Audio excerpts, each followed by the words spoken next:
Sid Ryan, President of Ontario. Sisters and brothers, I want to pick up where my wife and brother left off on the previous microphone, and that's to talk about how it's impacting all of us, both in the public sector and in the private sector. I live in the Oshawa area, lived there for the last 25 years. And I can recall the days when the CAW had 25,000 members in the auto plants out in the Oshawa area.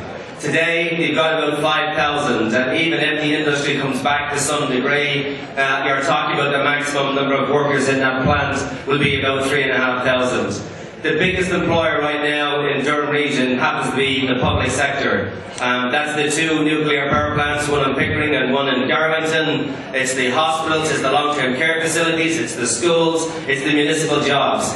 And by the way, all across Northern Ontario, that is precisely the same way that the economy is being kept afloat in many of our communities across Northern Ontario. If we did not have the hospitals and the schools and the municipal buildings, and if you're lucky to have a university in your community, we would be in desperate, desperate trouble, more so than we are right now, because of the loss of the manufacturing jobs, whether it be in forestry or whether it actually be in pulp and paper or in the mining industry across Northern Ontario.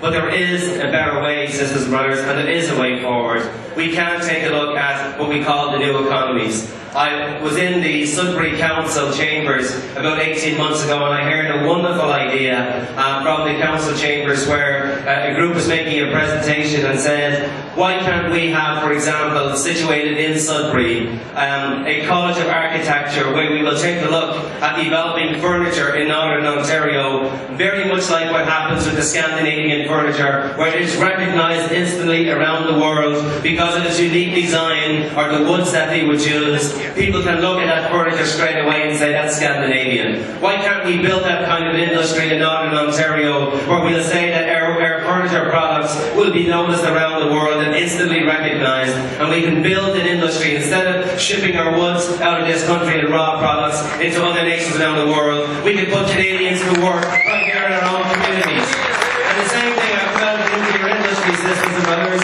But I also know that in places like Germany and in places like Denmark, they're developing their wind turbine technology. Remember, keep in mind that the base of electricity in this province will always be generated by large generators. That's about 60 or 70% of the base load. But the other 30% could in fact be generated using new clean technologies such as wind power and such as solar, such as biomass. That's quite possible and achievable. 250,000 workers in Germany right now are developing wind turbines. We have the capabilities here, as a matter of fact, in the paper just yesterday. It talks about a Canadian company in Guelph called Lindmar, where they're teaming up with an American company using the facilities of auto parts manufacturers in this very province of ours and putting together the technology around wind technology. One of those towers alone, just one tower, is 4 stories high, 40 to 50 feet, 200 tons of steel just in one pylon alone. And sitting on top of that is a turbine. That turbine has got 8,000 moving parts. We could have a buy Canadian policy in this country that says that those parts will be manufactured right here in Ontario, where we can put people back to work in the manufacturing sector. That's a real possibility, my friends. We can do it.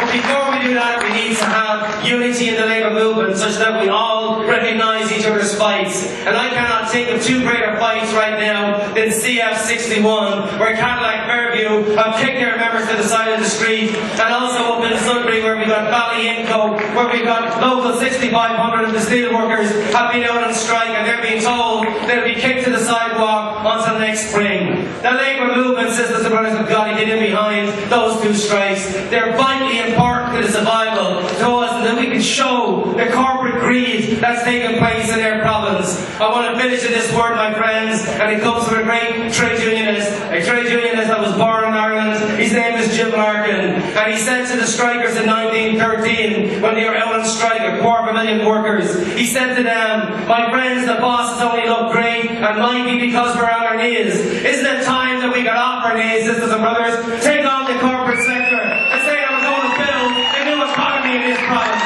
and the new economy is going to apply to everybody, racialized minorities, environmentalists,